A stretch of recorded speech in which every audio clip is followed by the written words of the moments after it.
Então hoje nós vamos ver a questão 9, a imutabilidade de Deus em dois artigos. Em seguida deve-se considerar a imutabilidade de Deus, sua eternidade, consequência da imutabilidade. Então vamos lá. Olha só. Imutabilidade de Deus e sua eternidade. Aparentemente, eu estou travado. E tá vendo? Ficou eterno.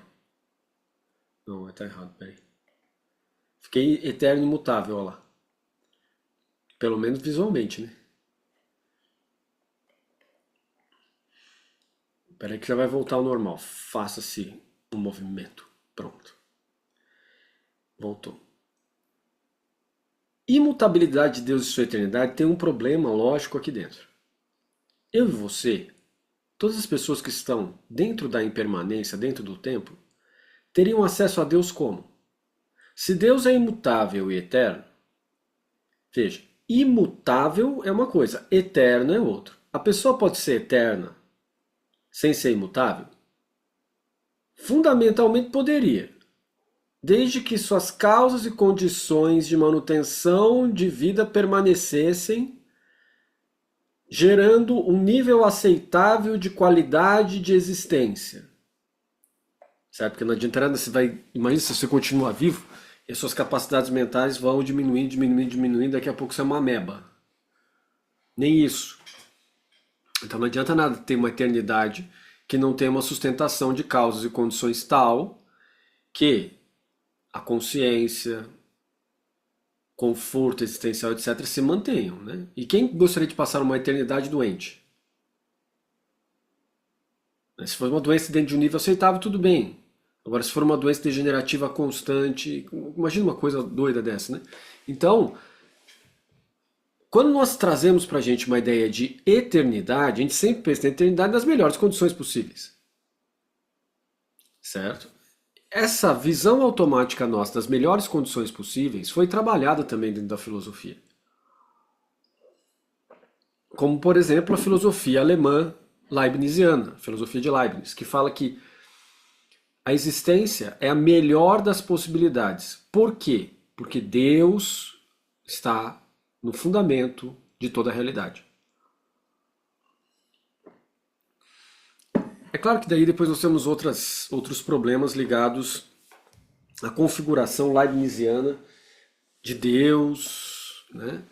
A configuração no sentido de estrutura e etc. Né? Mas a gente pode dizer aqui que a imutabilidade de Deus colocaria ele numa posição, não como da eternidade, que ainda é alcançável, porque a eternidade é aquilo que é eterno, mas não necessariamente tem compõe dentro de si mudança, né, uma noção geral. Agora, imutabilidade, que conferiria uma espécie de eternidade para Deus, coloca Deus numa posição de impossibilidade de comunicação com o ser humano, porque todo ser humano é mutável. Por que é mutável? Porque está dentro da impermanência. Né? Consequência da imutabilidade. Então, o tipo de eternidade que Tomás de Aquino trata aqui não seria um tipo de eternidade que leva em consideração a possibilidade regenerativa do corpo e da mente humana. Seria uma possibilidade de imutabilidade. Portanto, o conceito de imutabilidade que está sendo trabalhado aqui não conversa com o conceito de eternidade budista. E outros conceitos de eternidade que nós temos no próprio cristianismo também. Então, aqui nós estamos falando de um tipo específico de eternidade que diz respeito a uma imutabilidade.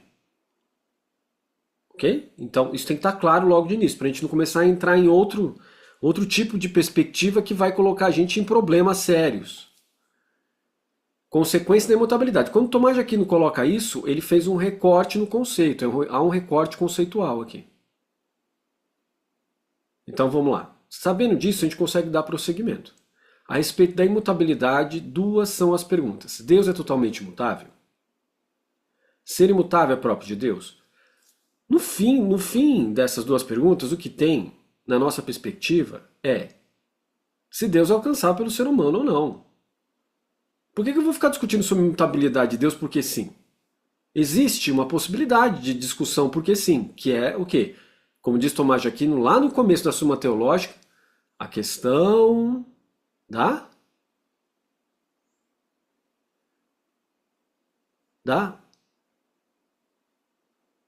desenvoltura do intelecto, ou aumento do intelecto, ou aumento da inteligência, certo? Então é possível, dentro do registro católico, ser algo, discutir algo só para aumentar o nosso intelecto, certo?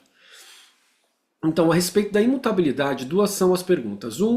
Deus é totalmente imutável. 2, ser imutável é próprio de Deus. Artigo 1º. Deus é totalmente imutável? Se ele for totalmente imutável, como é que a gente vai alcançá-lo, né? Quanto ao primeiro artigo, assim se procede. Parece que Deus não é totalmente imutável. Logo, Tomás de Aquino vai argumentar que ele é totalmente imutável, certo? A gente já sabe disso. Mas é aquilo que eu vivo explicando para o pessoal e continuo explicando para vocês. Não é uma questão de escolha chutada. Não é chegar assim, Deus é totalmente imutável? Eu acho que sim. Aí outro fala assim, eu acho que não. E daí? E daí nada. Se eu acho... É nada. Por quê? Porque a questão aqui, o jogo todo é como eu demonstro. É um método demonstrativo, um método dedutivo. A partir de determinadas verdades de fé, eu demonstro coerência entre o raciocínio que se segue a essa realidade de fé. Se eu questiono a realidade de fé de imediato, por exemplo, Deus não é criador de todas as coisas? Mas aí não. Como se aplicaria um método dedutivo a partir disso? Na perspectiva de uma teologia revelada. Você não aplicaria. Por quê? Porque daí está numa outra perspectiva. Certo? Então o exercício aqui, que pode ser um exercício de fé, como pode não ser um exercício de fé, depende da sua perspectiva, é a adequação dentro dos limites, do raciocínio dentro dos limites que são propostos por Tomás de Aquino. Se não, se eu chegar aqui e falar assim, mas eu acho que não. Porque sim, porque vozes da minha cabeça dizem que não. Tá, mas como é que são essas vozes da sua cabeça? Não, essas vozes da minha cabeça dizem que não porque não é. Por quê? Porque eu não gosto.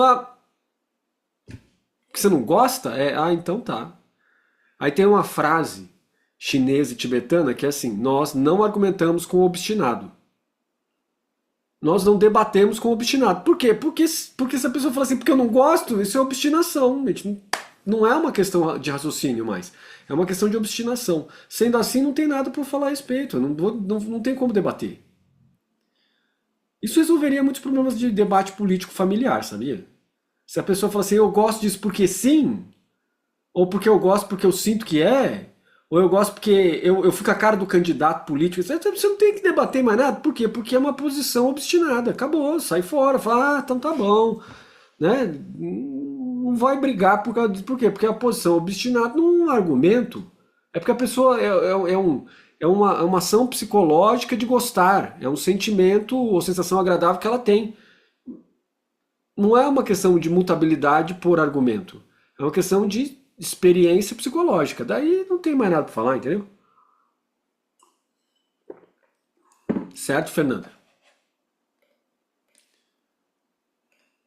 Posso continuar ou não? Não posso continuar.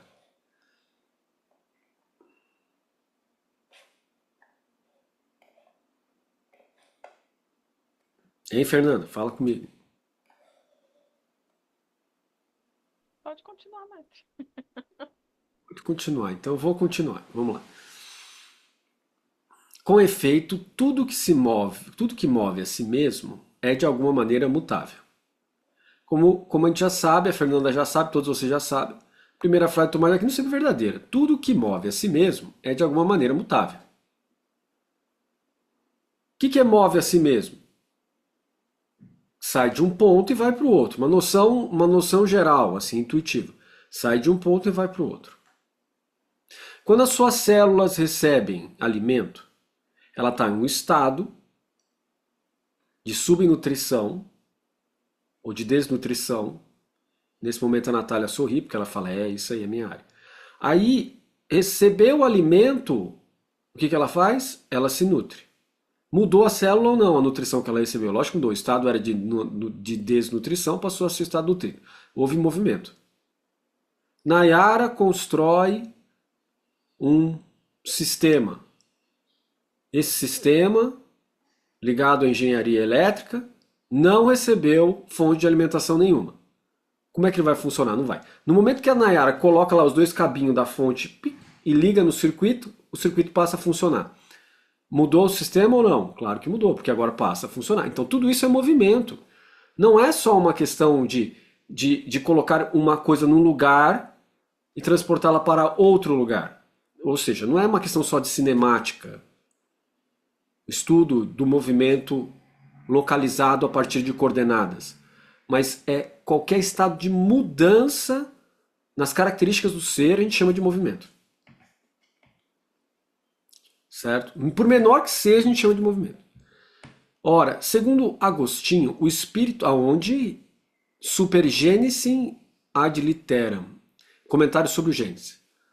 Tem na Paulo, você pode adquirir isso aqui, mas também tem na Biblioteca de Autores Cristianos, você também acha, e tem outro também, Biblioteca da Patrística de não sei o que, também em espanhol. Também tem em francês. Né? Ora, segundo Agostinho, o espírito criador move a si mesmo, mas não no tempo nem no lugar. Logo, Deus é de alguma maneira mutável. Vamos lá. E você vai falar assim, mano, não estou entendendo mais nada dessa parada, do que está acontecendo, tá deixando... Deus não era imutável, de repente ele tem movimento interno. Se tem movimento interno, é mutável, certo? Certo? Se muda internamente, muda o estado. Se muda o estado, ele é mutável. Então, o seu raciocínio não está incorreto. Mas ele é insuficiente para explicar Deus. Por quê? Porque Deus é analogicamente compreendido a partir da relação de três pessoas. Por isso que o dogma da igreja, e aqui não tem de escapar do dogma, nós estamos falando de um texto de teologia revelada, não tem jeito de escapar disso. Diz assim, ó, Deus Pai, Deus Filho e Deus Espírito Santo não são três deuses, mas são três pessoas em uma única divindade. Pronto, agora não entendo mais nada. Um jeito próximo de entender isso é entender o vocábulo pessoa como prosopon, como máscara de atuação no teatro, tal como o termo grego prosopon significava inicialmente. Então, esse termo prosopon diz que existem funções na Trindade. Uma função é o Pai, uma função é o Filho, uma função é o Espírito Santo, mas essas três funções compartilham de uma única natureza, por isso é um único Deus.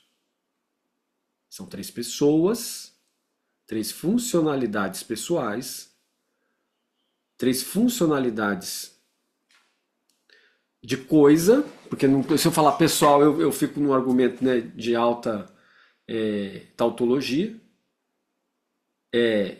Então são três funções em um Deus só. Uma maneira de entender, lembra, é analógico. Significa que é sempre espelhado em alguma coisa que o ser humano conhece. Deus em si não vai dar para entrar lá dentro, mas existem essas questões. O Espírito Criador move a si mesmo, mas não o tempo nem no lugar. Não dentro do tempo, não no lugar. A gente sim, toda vez que tem alguma coisa na gente, se não é no lugar, por exemplo, eu estou parado aqui, certo? Em termos de coordenada geográfica, não está acontecendo nada, estou parado. Alguém poderia dizer que não está fazendo movimento nenhum, certo? Mas em termos de tempo, está ocorrendo alguma coisa, porque de segunda a segunda tem um movimento diferente. Por exemplo, as minhas mãozinhas aqui, ó, mexendo. De segunda a segunda, vai e volta é mudança. Então, em Deus não é assim, existe um movimento interno de vontade e intelecto dele que a gente só percebe de maneira analógica, de maneira indireta. 2. Então, ora, tudo que move a si mesmo é de alguma maneira mutável. Se Deus tem movimento interno, ele é mutável. Logo, Deus não é totalmente imutável, certo? Esse é o raciocínio da primeira objeção de Tomás. Segundo, além disso, o livro da sabedoria diz... Que livro da sabedoria? Sabedoria, capítulo 7, versículo 24. De qual? Da Vulgata. Vou procurar isso na Septuaginta. Vai dar problema. Na Vulgata, do Jerônimo, de São Jerônimo. Além disso, o livro da sabedoria diz... Ela é a mais móvel de tudo que se move. A gente sabe que a sabedoria é a personificação do próprio Cristo, ou seja, a máscara, a função que é o próprio Cristo. Ora, Deus é a própria sabedoria, em Cristo. Pessoa do Logos. Logo, Deus é móvel. Eu não entendi. Ela é a mais móvel de tudo que se move. Por quê? Porque ela alcança todas as criaturas, uma vez que ela não pode ser eterna. Porque se fosse eterna, Fernanda, descia do céu até as criaturas? Não. Não descia até as criaturas. Seria imóvel. Mas como a sabedoria é a mais móvel de todas as coisas, Natália, por quê? Porque vem até o ser humano. Quer dentro da alma dele, de maneira invisível. Quer dentro da história, de maneira visível, que é o Cristo. E permanece na história através da igreja. Essa é a fé, né? Creio na Santa Igreja. Está lá no creio. Na Santa Igreja Católica. Na comunhão dos santos. Tá lá, né? Tá lá no creio. Nos 12 artigos do creio. Então, a gente tem que raciocinar em cima da lógica da teologia revelada. Dentro dessa lógica, o que nós temos então é que Deus permanece no tempo conosco pela igreja. Já permaneceu no tempo pelo próprio Cristo. E anterior a Cristo não estava dentro do tempo, a não ser na sustentação da sua criação, que se dá na substância primeira. No nível da criação da substância, e da matéria, e da sustentação disso. Tudo de maneira indireta. Depois vira direto, quando ele vira Cristo. Depois vai embora. Depois vem a igreja. E a igreja é um sacramento, sinal público de Deus, no meio das pessoas. Certo? Não concordo com isso. Bom, tá bom, mas nós estamos dentro da filosofia católica, entendeu? Se você fala que não concorda com isso, você cai fora do nosso ponto. Você saiu fora do registro que nós estamos conversando, entendeu? Não concordar com isso é válido, mas cai fora do quê? Do âmbito que nós estamos discutindo a coisa, né? Mas você não me convence, você pode falar assim para mim. E eu vou ter que responder para você, mas não é minha intenção te convencer. Nós estamos falando daquilo que está aqui nesse texto. Não é minha intenção fazer proselitismo para você virar católico. Certo? Então nós estamos estudando esse texto dentro do domínio do texto. Se fosse para fazer proselitismo é outra coisa. Se fosse para fazer convencimento é outra coisa. Se fosse para argumentar retoricamente para convencer você a acreditar em Deus tal como diz, é outra coisa. Então, logo, Deus é de alguma maneira mutável. João, já vimos que não. Segundo, se a sabedoria é mais móvel do que tudo que se move, então, se é mais móvel, então, não necessariamente, Deus não é totalmente mutável. Porque se a sabedoria é um componente de Deus, logo, e a sabedoria é Deus, Deus é a própria sabedoria, não é sabedoria com letra maiúscula, mas com letra maiúscula. Então, nós temos aí um problema. Agora, se Deus fosse a própria sabedoria humana, tal como a experiência semita diz que Deus é amor, por exemplo, então nós teríamos duas categorias que nós precisaríamos discutir. A primeira é a experiência semita de Deus como experiência psicológica e que se reflete também em Deus como experiência epistemológica. Deus é sabedoria. Deus é a própria sabedoria, conforme Livro da Sabedoria 7, 24. Certo? Então, ora, Deus é a própria sabedoria. Logo, Deus é móvel. Ok. Ademais, depois do terceiro argumento, o primeiro e o segundo argumento, vocês repararam, o primeiro argumento diz respeito à tradição patrística. Agostinho é a fonte. Então eu posso dizer que é a tradição dos primeiros padres da igreja. O segundo argumento é um argumento de autoridade, tal como o primeiro, que diz respeito à própria Escritura, o livro da sabedoria, que para católicos é um livro canônico. Certo? 3. Ademais, aproximar-se e afastar-se designam um movimento. Ora, encontra-se na Escritura aonde? Em Iaque. Iaque é Isaías? O que é Iaque? Iaque 4, 8. Alguém olha aí para mim. Iaque, o que é mesmo? Jacob é Tiago. Mas tem isso, eu teria que ver a Bíblia em latim. Alguém consegue ver aí? O que é Iaque? Aqui. Aproximai-vos de Deus, ele se aproximará de vós. Aproximai-vos de Deus, ele se aproximará de vós. Isso parece Judas, a epístola de Judas, né? Mas talvez não seja. Aproximai-vos de Deus, ele se aproximará de vós. É Tiago isso, não é não? Se não me engano é Tiago isso, ou João isso, né?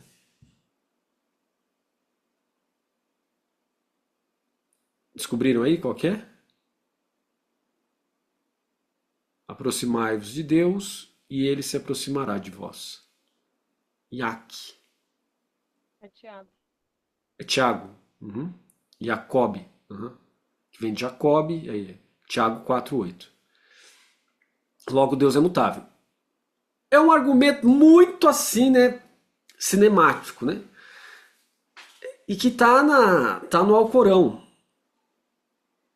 Se o Yoshi der um passo na direção de Alá, Alá dá 2 passos na direção de Yoshi. É um argumento muito antropomórfico, né? De passos, né? Que está aqui. Mas é uma analogia, de novo, que diz respeito ao movimento da aproximação da alma, que é imaterial para com Deus, mas é imaterial e a razão também alcança, né? Não é a razão só do cérebro humano. Nós temos que lembrar que nós estamos dentro de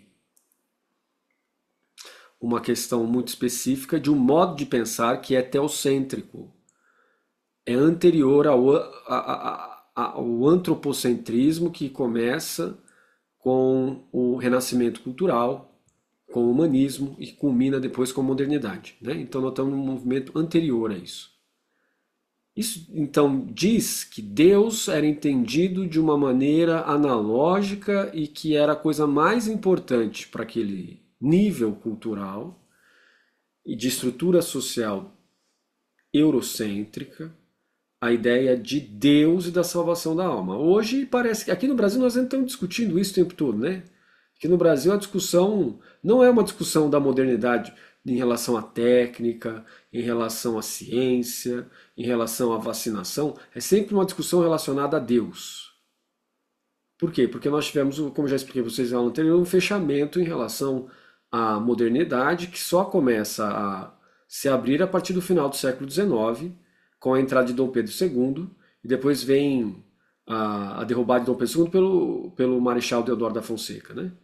E aí nós temos aí toda uma questão de entrada da modernidade, que culmina em 1930 com a Escola Nova e com o Getúlio Vargas entrando no poder. E depois aí com o Jango, com as questões da fundação de Brasília, depois a iniciativa da Universidade de Brasília, já na década de 60. Né? Então nós temos aqui uma coisa muito O Brasil ainda está muito andando ainda. Então nossa cultura ainda está andando ainda para entender essas referências aqui. Quais referências? Da modernidade, né? Nós tivemos, então por isso que fala-se muito de Deus aqui ainda, em função de uma manutenção de um cristianismo que se abre para as questões do protestantismo também a partir do século XIX. E nós temos toda uma discussão no meio do protestantismo e dos evangélicos protestantes históricos, né, que são presbiterianos, batistas, luteranos e metodistas, 4, que começam a aparecer aqui, e depois nós vamos ter a formação de assembleianos, né, Assembleia de Deus, e outros que vão ficando mais para a segunda metade do século XX. Embora a Assembleia de Deus inicie no começo do século XX, aqui no Brasil.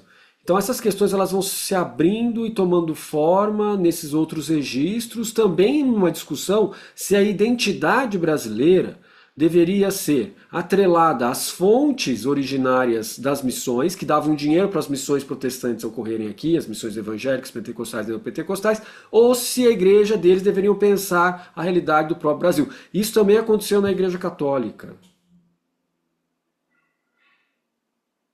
Só que o católico anda um pouquinho mais para trás, aí o que aconteceu? Há discussões ainda aqui no Brasil, no meio do pessoal de mídia, se o Concílio Vaticano I e o Concílio Vaticano II não são espúrios em relação à doutrina católica. Que papo é esse, entendeu? Isso já está resolvido, assim, no sentido de que, por que nós estamos discutindo isso? Isso já passou. Não vai voltar a questão monárquica aqui no Brasil, você não vai ter a declaração da família de Dom Pedro como sendo o retorno do monarquismo aqui no Brasil. É muito difícil isso acontecer. E o pessoal fica discutindo essas coisas. E tem gente de mídia falando assim, que o Concílio Vaticano I e o Concílio Vaticano II só tem papo herege. Olha o absurdo. É um absurdo. Por que absurdo? Porque as questões andam. há uma espécie de modos diferentes de pensamento que vão ocorrendo, que as pessoas vão adentrando esses modos. E aqui a gente está discutindo isso ainda. Não é um fator de discussão, é um fator do quê? De ajornamento, né? De atualização.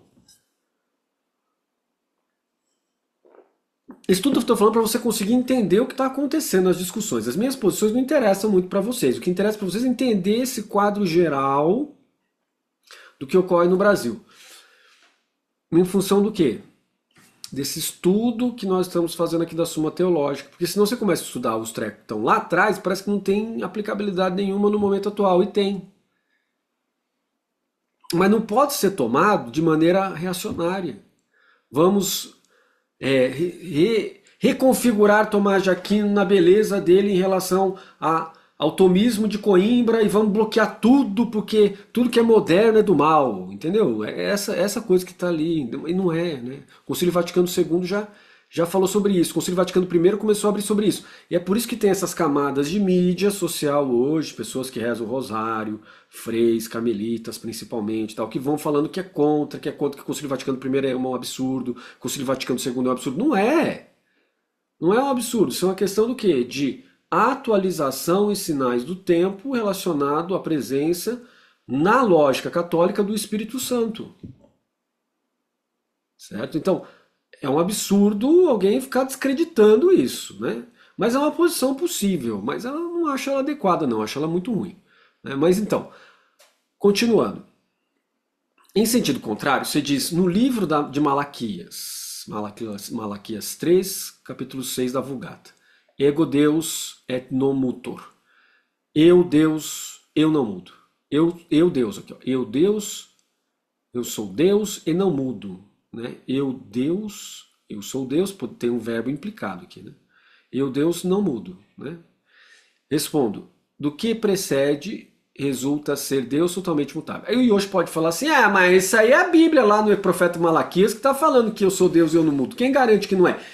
Voltamos à ideia originária daquilo que eu disse para vocês. É dentro da teologia revelada. Se é dentro da teologia revelada, você tem como fundamento a Bíblia.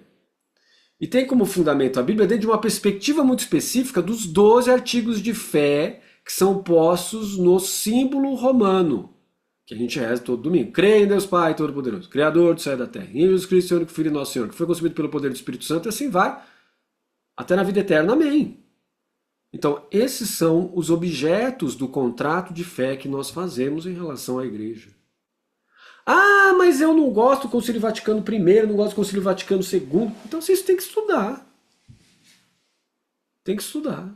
Posição é válida, mas tem que estudar antes. Não pode sair porque o frei disse, ou porque a freira disse, ou porque o padre tal falou, ou porque eu assisti na mídia, ou porque o padre X falou.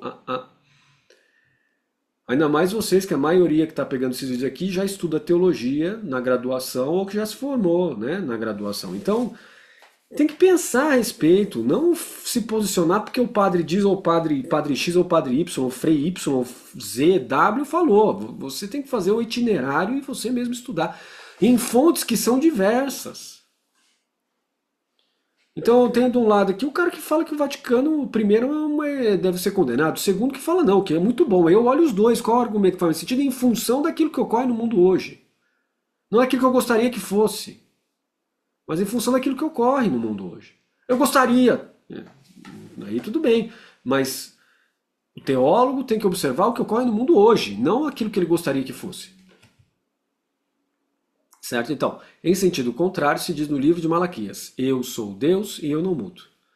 Do que precede, resulta ser Deus totalmente mutável. Por que totalmente mutável? Porque o Tomás de Aquino está dizendo o quê? Que eu me filio em cima do quê? Numa hermenêutica e numa interpretação de Malaquias 3, capítulo 3, versículo 6. Eu sou Deus e eu não mudo. Foi demonstrado que existe um primeiro ente, a que chamamos Deus. Peraí, ente.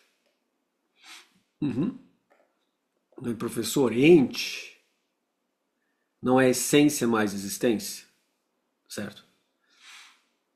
E ente, portanto, Deus é essência pura. E Deus tem existência? Tem, mas existência essencial, não existência acidental como a gente. Então ele é um ente, ele é um ente. Eu posso usar? Posso. Não é a coisa mais comum que tem usar como ente, mas quando eu uso a palavra ente, eu tenho que pensar da maneira como eu falei para vocês. Ente é igual a essência mais existência. O B da equação, S é igual a mais B, ou E de ente é igual a mais B, ou E é igual a S de essência mais X de existência, esse S e esse X, eles têm que ser pensados de uma maneira diferente do que aquilo que a gente tem para a gente mesmo todas as coisas, certo? Por quê? Porque a existência de Deus, ele existe, mas ele é a essência pura. Ele não está no mundo do acidente, porque senão ele seria mutável. Aqui, olha só como Tomás vai mostrar isso. Ente que chamamos Deus, e que este primeiro ente há de ser ato puro, está fora do tempo, sem qualquer mistura de potência. Em Deus não tem possibilidade, porque é ato puro. Certo? Ah, mas eu não concordo com isso. Meu filho, minha filha, se você não concorda com isso, significa que você está usando outras referências. A referência aqui é Aristóteles, como instrumento hermenêutico.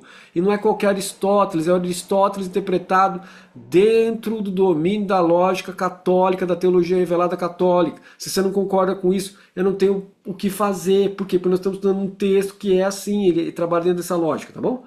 Então, porque a potência é absolutamente posterior ao ato. Por quê? Porque a potência é absolutamente posterior ao ato. O que isso quer dizer, hein? Que a potência é absolutamente posterior ao ato? Eu não vejo isso na minha vida. Você também não vê na sua. Porque nossos atos são formados a partir das possibilidades de existência dele. Aqui ele está falando que a potência é absolutamente posterior ao ato, porque o ato primeiro é Deus. Então a gente tem que colocar a coisa numa perspectiva super ampla, onde Deus é o ato primeiro, da onde saem todas as coisas. É uma perspectiva aristotélica ligada ao livro Beta do Metafísica, onde o Aristóteles explica que Deus é o primeiro motor, aquilo que põe tudo em movimento não é movido por nada. E aí o Tomás de Aquino chega aqui e fala assim, essa ideia é boa. Por quê? Porque eu posso usar isso aqui como Deus, entendeu? O Deus criador da Bíblia é o motor que move todas as coisas, não é movido por nada, porque cria as coisas, não gera. Credo niceno constantinopolitano, que às vezes de vez em quando se reza na missa. Gerado, não criado, luz da luz, Deus de Deus, gerado, não criado. Certo? Então, aí está aí dentro. Todas essas coisas estão lá dentro. Então, ora, tudo que muda, de uma maneira ou de outra, está de algum modo em potência. Não entendi. Tudo que muda de modo de outro tem, porque tem possibilidade de mover de jeito diferente. Tem possibilidade de agir de modo diferente. Por exemplo, o Yoshi pode coçar o nariz. Pode coçar a orelha. Exatamente. Agora, o Yoshi fazendo isso, ele entrou em movimento. Ora, tudo que muda, de uma maneira ou de outra, está de algum modo em potência.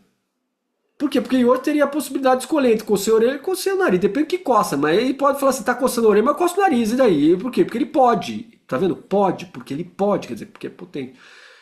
Não tem criança que fala assim, o menino, tira o cacote do nariz.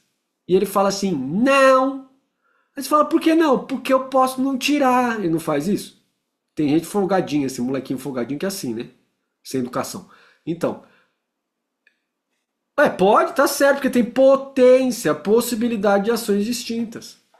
E tem menininho mais porquinho ainda, né?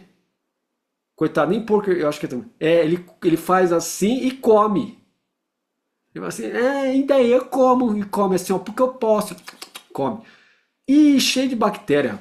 Né? Sabe qual é o problema de comer cacote, né? Cheio de bactéria, né? Vai ficar cheio de bicho dentro do você, né?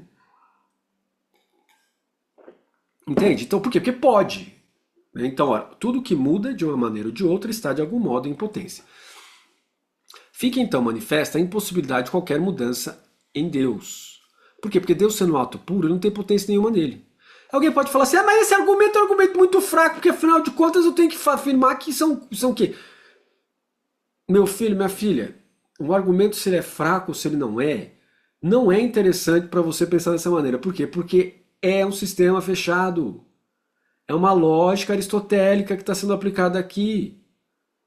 É um argumento muito fraco, porque não sei se é fraco, você que está dizendo que é fraco.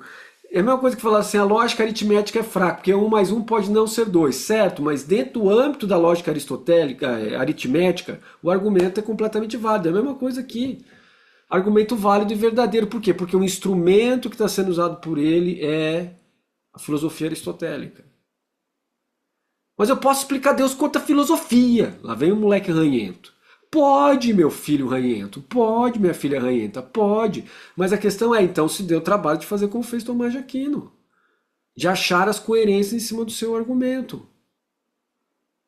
Mas tem que usar Aristóteles para explicar Deus? Não. Por exemplo, nós temos diversos doutores da igreja, como Bonaventura de Bonareggio, que usavam os instrumentos platônicos. Em vez de ser aristotélicos, usavam Platão.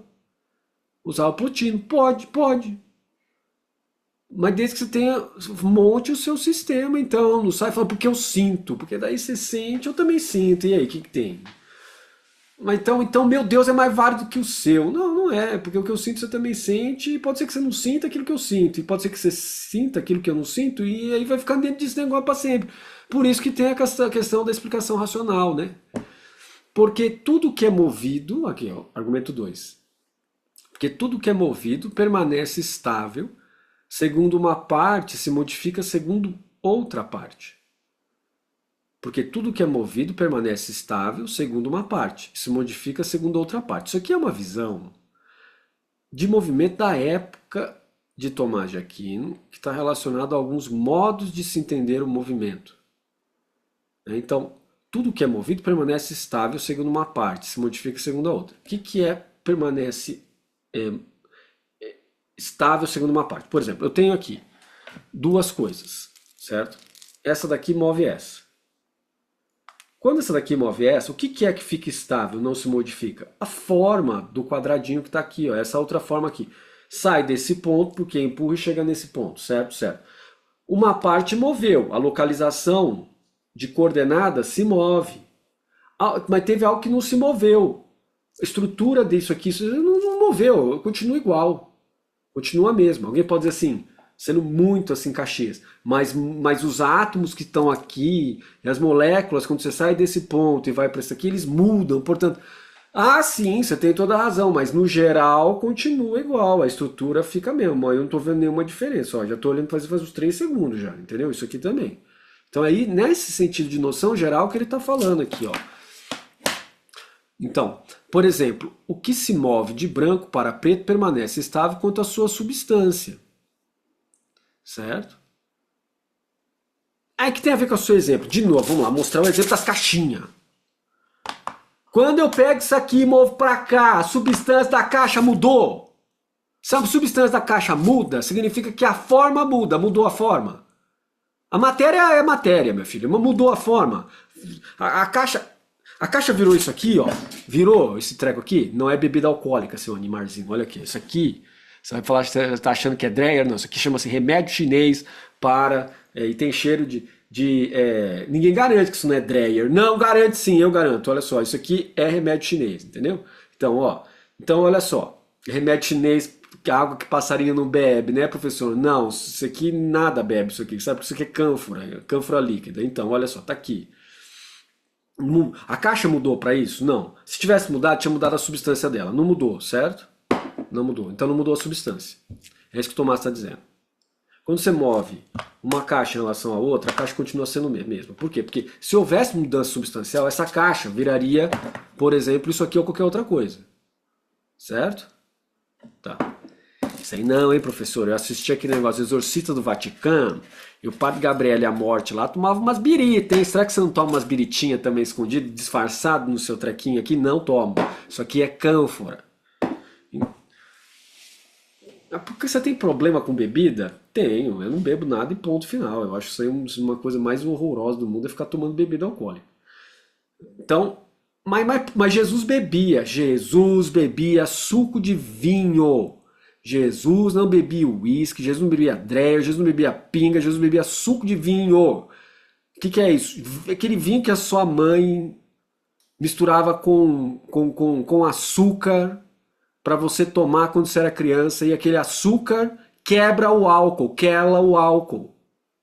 Ele metaboliza, junta com a molécula e quela.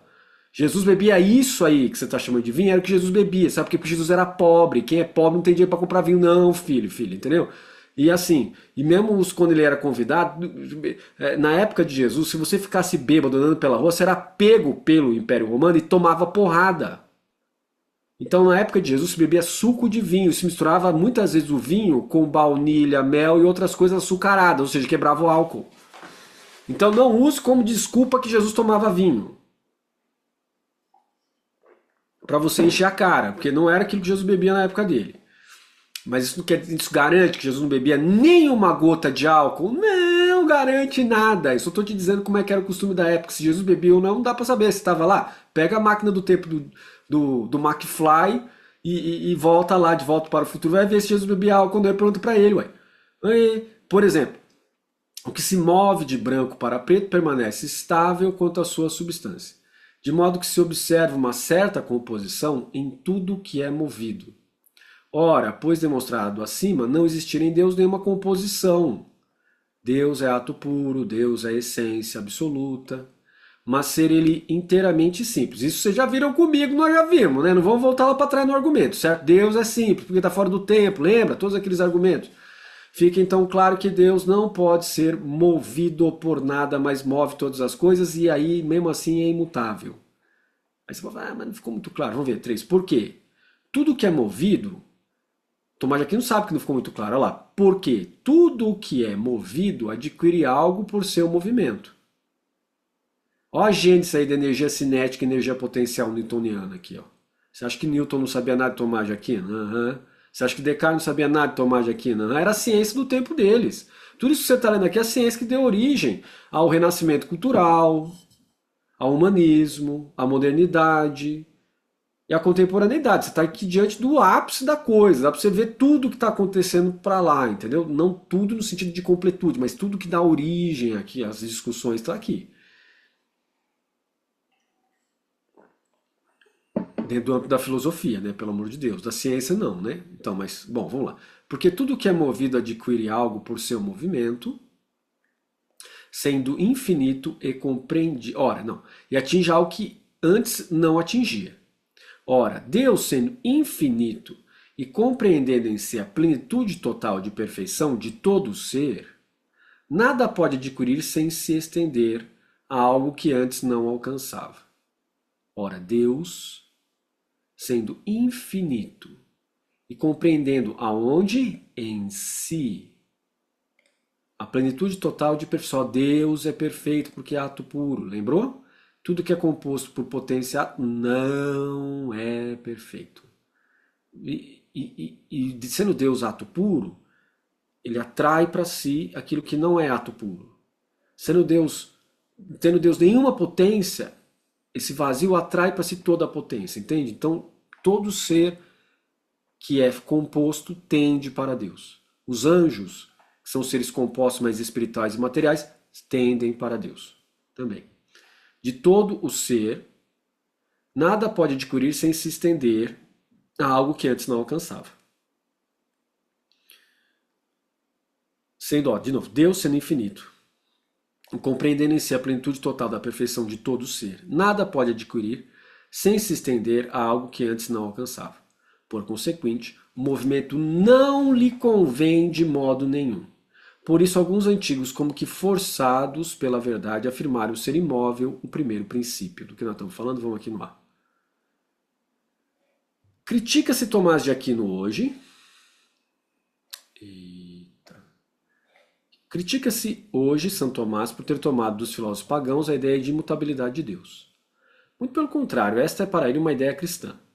Ele admira que ela possa ter sido descoberta no paganismo. Certo? Do que nós estamos falando? É alguma discussão interna do tomismo, eu sei lá, entendeu? Para falar a verdade, essa ideia...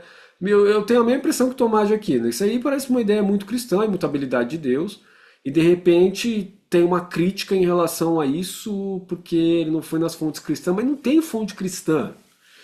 Toda a fonte cristã, Yoshi, começa em Justino de Roma, e ele traz o referencial grego para justificar as verdades da fé. Não dá para entender muito bem essa ideia de falar. E toda referencial cristã, se num lado não é grego, romano, do outro lado é judaico, septuagíntico. Então por que a gente está nessa discussão aqui, entendeu?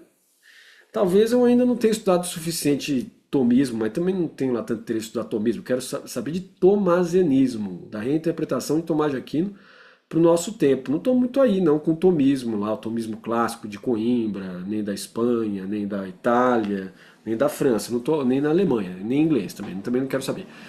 Não é que eu não quero saber totalmente, mas não vou dedicar minha vida para ver isso, porque eu não sou tomista, eu sou tomasiano, né? Então, quanto ao primeiro, portanto, deve-se dizer que Agostinho emprega aqui a linguagem de Platão, certo? Que dizia do primeiro motor que ele move a si próprio, pois chamava de movimento todo tipo de operação.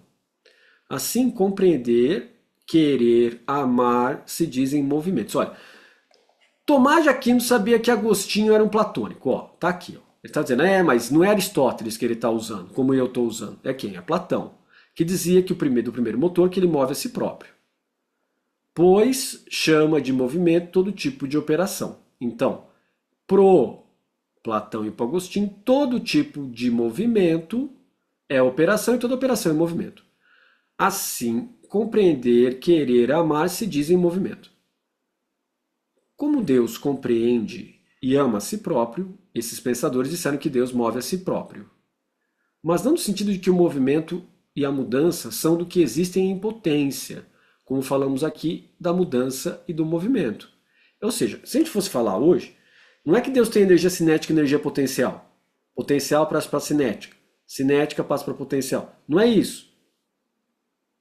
Ele está dizendo que Deus tem um movimento interno que ele ama a si próprio.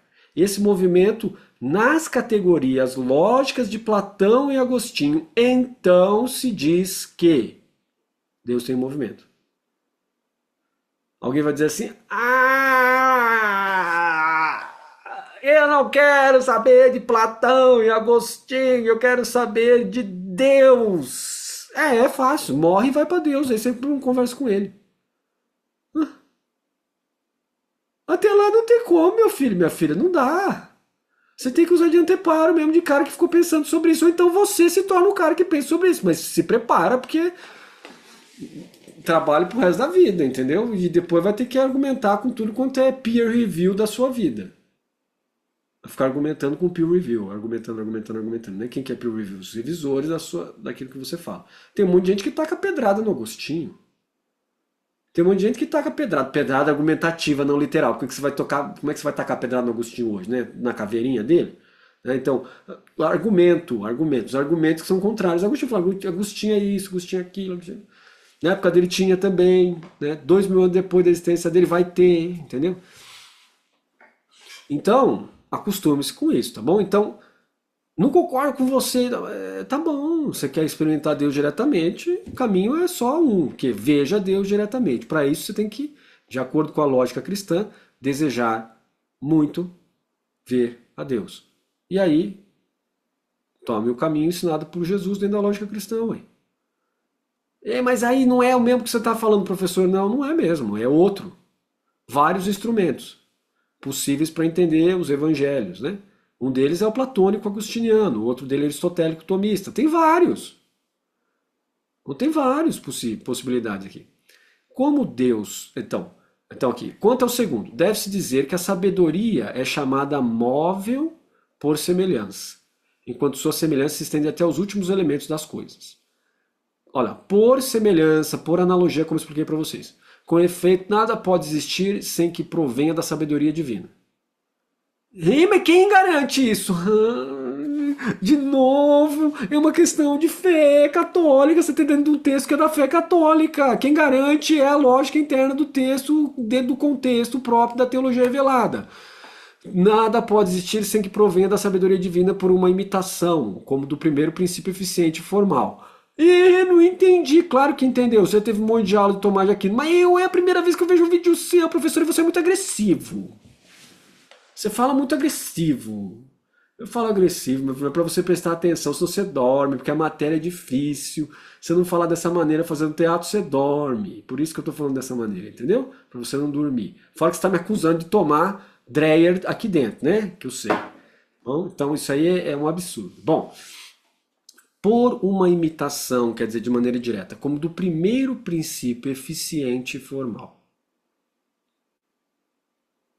Eficiente, porque causa o efeito. Formal, porque diz respeito ao procedimento. Bom, então, primeiro princípio que causa o efeito e que procede até o seu efeito, que é o quê? A criação. A criação. Bom, assim, a obra de arte procede da sabedoria do artífice, assim como a criação procede da sabedoria de Deus. Assim, para exprimir que a semelhança da sabedoria divina procede gradualmente das criaturas superiores, que dela mais participam, até as inferiores, que delas participam menos, disse que há uma espécie de movimento progressivo da sabedoria divina em direção às coisas. Como se disséssemos que o Sol procede até a Terra, na medida em que seus raios luminosos atingem a Terra. Dionísio, pseudo-areopagita, aonde? No capítulo 1, sobre a hierarquia dos céus, isso aqui tudo faz parte da teologia negativa de Deus, nada pode ser dito, que nós vamos estudar no futuro próximo. Todo o processo da manifestação divina chega até nós pela ação do Pai das luzes. Luzes é intelecto, do Pai do intelecto, do Pai da razão, do Pai do sentimento. O que é isso? É a possibilidade que a gente tem de conhecer a Deus por meio da nossa vontade e do nosso intelecto, do meio da alma racional, né? que compõe um ponto-chave da teoria tomista, ou tomasiana, que é a ideia de imagem de Deus, imago Dei, né? Todo ser humano é formado à imagem e semelhança de Deus. Disse de imagem, o intelecto e a vontade. Disse de semelhança, a alma racional e mortal. Certo? Legal. Quanto ao terceiro, deve-se dizer que aproximar-se e afastar-se diz de Deus na Escritura por metáfora. Como se diz que o sol entra na casa e dela sai, quando aí atingem os seus raios. Assim também se diz que Deus se aproxima ou se afasta de nós, à medida que recebemos o influxo da sua bondade ou a recusamos. Aqui é uma teoria ligada à teoria do livre-arbítrio, eu expliquei para vocês na aula anterior. Lembram? Que eu tenho a liberdade e a potência de fazer as coisas. Então eu posso escolher entre uma coisa e outra. Que isso foi questionado, tal, né, pelo terceiro Agostinho, na teoria da predestinação. Bom, item B.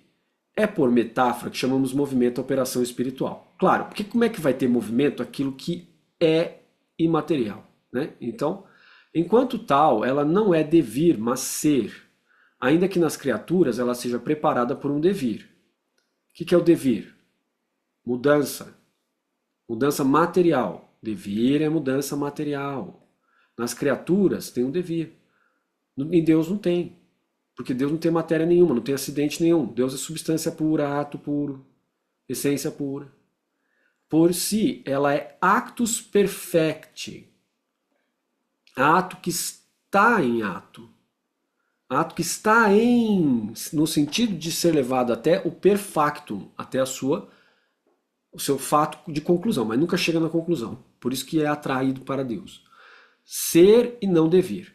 Em Deus não é preparada por devir algum, pois Deus, por seu próprio ser, pensa e quer. É ato puro, tanto, olha lá, pensa e quer, viu? Aqui, ó, inteligência e vontade. Lembra a chave que eu falei para vocês da imagem de Deus?